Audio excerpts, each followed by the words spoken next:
Just finished the detonator program for timer function.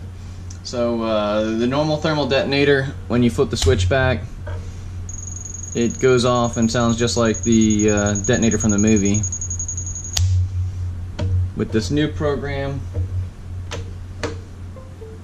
I've got it so red LED will blink on and off at 1 second intervals, and the yellow LEDs will cut off one at a time until it gets to the end of the timer, at which point it will sound like a regular thermal detonator from the movie.